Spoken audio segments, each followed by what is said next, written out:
Dos, uno, ya. Muy buenas, ingeniero, muy buenas, compañeros, compañeras. Somos el grupo 3 Burj Khalifa y hoy les venimos a presentar el tema de cinemática del punto material. Siguiente, por favor. Para eso tenemos que darnos una idea de qué es mecánica racional. A grandes rasgos es simplemente la mecánica clásica vista desde un punto más diferencial y abarcativo. ¿Y qué es el punto material? Simplemente es la primera simplificación del cuerpo rígido. Esto lo hacemos para que sea más fácil de entender y cuando las dimensiones del cuerpo no nos interesan. Listo. Buen día, ingeniero. Mi nombre es Carla Andrea Onega Flores. Voy a explicarles sobre el movimiento central. El movimiento central se produce cuando una partícula es atraída hacia un punto O. En este caso, el vector de dirección y el vector fuerza, que es la que atrae la partícula, serán paralelas. Un ejemplo claro es el Sol atrayendo a la Tierra. Movimiento bajo una fuerza central. La sumatoria de momento en un punto O va a ser igual a la derivada de el momento angular en el punto O. Entonces expresamos así, que el momento en el punto O va a ser igual al vector posición sobre la fuerza que actúa sobre esa partícula. Sacando el modo del vector, notamos que como los dos vectores son paralelos, entonces su ángulo sería 0. Y nos damos cuenta que si sacamos el momento en el punto O, nos daría igual a 0. Para que sea 0, el valor original tiene que ser una constante. Entonces, la derivada del momento angular es una constante. Debido a que la fuerza central es radial, tenemos por tanto la conservación de cantidad de momento angular. Y si descomponemos de la siguiente manera, en sus componentes radial y en su componente transversal, nos queda como el siguiente gráfico. Como sabemos que es una constante, podemos analizar el momento angular, ya sea por su componente radial o por su componente transversal. Esta vez lo vamos a descomponer en su componente radial. Recordamos que la velocidad sería igual a el vector posición por el ángulo, por la derivada del ángulo, y como sabemos que es una constante, nos daría igual a el momento angular igual a la masa por la posición al cuadrado por la derivada del ángulo.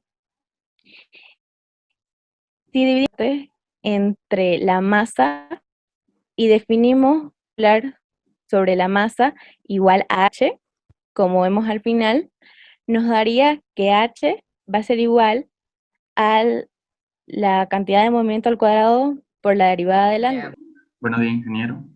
Mi nombre es Diego Somero. Recapitulando lo que dijo mi compañera, la ecuación de Binet proporciona el valor de una fuerza central. Como pudieron observar, la fuerza central es una fuerza que está conectada a un punto fijo, cuya magnitud depende de la coordenada que uno le dé. Teniendo la fuerza central, depende de la forma de los movimientos de las órbitas que está en el plano de las coordenadas polares.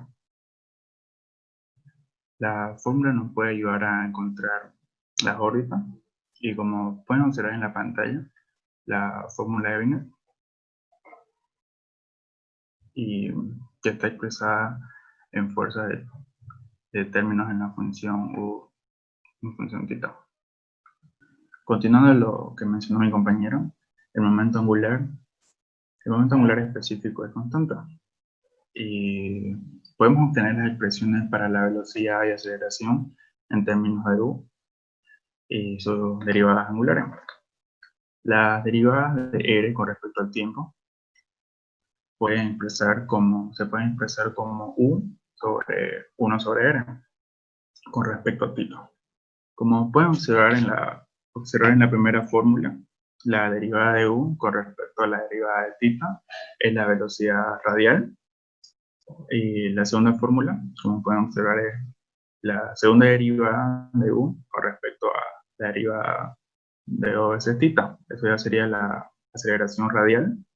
Y cuando combinamos estas dos fórmulas en la ley de Newton, como ya vimos anteriormente, podemos obtener la fórmula de Wiener, como pueden observar aquí. Continuando con la explicación, yo voy a decir que es el movimiento relativo. Mi nombre es Eliane Saucedo. El movimiento relativo también tiene el nombre de sistema de referencia. Esto quiere decir que es el movimiento de una partícula puede ser observado desde distintos puntos de vista o puntos de referencia. El sistema de referencia está constituido por un origen y 3 puntos o 3 ejes perpendiculares entre sí, y estos pueden estar en reposo o en movimiento. Por tal referencia existen dos tipos, el que es constante y no tiene aceleración, y el otro que sí tiene aceleración. Los vectores posición, velocidad y aceleración de una partícula tendrán por lo general diferentes valores, dependiendo del sistema de referencias que estemos usando para calcular. Bueno, siguiendo con la exposición, a mí me tocó el punto de cinemática del punto relativo, que tiene que ver también con el movimiento relativo. Mi nombre es Micaela Canosiñani. Siguiendo con el tema del movimiento relativo, tenemos que este usa como base dos sistemas de referencia. En este caso sería el sistema fijo y un sistema relativo. Entonces, este se expresa como velocidad del punto B vista desde A. Esto se refiere a un sistema de referencia. Y se representa de la siguiente manera, que es la velocidad sub B sobre A. Para explicar un poco mejor lo que es el movimiento relativo, nosotros tenemos este esquema. Entonces, suponemos que hay una persona en el punto de origen O, que está viendo a otra persona que está en el punto B. Esta persona en el punto B se mueve a una velocidad que nosotros solo podemos ver. Y en el mismo plano se encuentra una persona en el punto A. La persona en el punto A puede ver también desde su punto a la persona que está situada en el punto B. Entonces, la única diferencia entre estos dos es que el punto A ve que la persona del punto B se mueve a una velocidad diferente. Por eso decimos que en el movimiento relativo que hay diferentes sistemas de referencias y diferentes variables. Entonces, lo que nos da el movimiento relativo son estas dos fórmulas principales, que son la velocidad respecto a un punto B. Lo que hace esta fórmula es relacionar los puntos de observación que tienen estas. En este caso sería que la velocidad sub B es igual a la velocidad sub A del punto A más la velocidad sub B sobre A. Para hallar la velocidad sub B sobre A, nosotros decimos que que para hallar la velocidad de B vista desde A es igual al producto vectorial posición con la velocidad angular. Entonces sacamos esta fórmula, que al derivarla contra el tiempo podemos sacar también la fórmula de aceleración respecto al punto B. Respecto a este tema nosotros encontramos la aplicación hacia nuestra carrera de ingeniería civil. Aquí, que esta viene siendo el caso de una estructura o chapa, la cual normalmente es estática. Si esta llegara a presentar un movimiento, hace que la sumatoria de fuerzas y movimientos ya no sea igual a cero. Por ende, para calcular la aceleración y la velocidad de estas, en cada punto se usan las fórmulas ya dichas anteriormente. Mejor en el video. Ahora, bien nos surge una cierta problemática cuando analizamos de manera vectorial. Este problema es que la velocidad en un punto puede ser cero en un sistema de referencia, pero en otro es no nula. Esto nos demuestra que la derivada respecto del tiempo depende sí o sí del sistema de referencia del cual se habla, que tiene que ser indicado en el problema. Esto no aparece con las derivadas de cantidades escalares, porque ese valor es el mismo para todos los sistemas de referencia. La cuestión surge con las magnitudes vectoriales, como ya lo dije, debido a que los propios vectores están en función del tiempo. Entonces, ya sea de un sistema de referencia a otro, ese valor va a cambiar. Para eso se demuestra las fórmulas de Poisson, que son las que estamos viendo en pantalla. A grandes rasgos se va a explicar su demostración. Siguiente. Vamos a tomar dos sistemas de referencia para la demostración de las fórmulas de Poisson. Un sistema referencial 0 y otro 1, el cual vamos a expresar en magnitudes vectoriales. Procedemos derivándolo con respecto al tiempo, lo cual vamos a hacer lo mismo para tanto la velocidad como para las aceleraciones con respecto a un punto P. Y luego vamos a relacionar estas fórmulas que acabamos de sacar. Vamos a añadir ya nuestro sistema de referencial 0, el cual vamos a realizar el mismo procedimiento y vamos a analizar cada una de sus vectores unitarios. Al utilizar las fórmulas que ya vimos hace rato y simplificarlas, vamos a llegar a la resolución de que la derivada de nuestro vector unitario con respecto al tiempo de 0 va a ser igual a la velocidad angular de 1 vista de 0 por este mismo vector unitario. Esto se hace para cada uno de los vectores unitarios I, J y K. Estas tres igualdades son lo que se conoce como las igualdades o fórmulas de Poisson, las cuales, reordenando y sustituyendo nuestra fórmula inicial, vamos a obtener la identidad que teníamos al inicio. Esta identidad ya es aplicable para cualquier magnitud vectorial, ya sea posición, velocidades angulares o aceleraciones. Buenas compañeros, buenas ingenieros, mi nombre es Robert Gutiérrez y le voy a hablar sobre el teorema de Coriolis. ¿Qué es el efecto Coriolis? Es un efecto que ocurre en cualquier sistema que esté en rotación, exactamente como nuestro planeta. Pero para entender esto, para entender cómo funciona, hay que empezar pensando de que todo es relativo.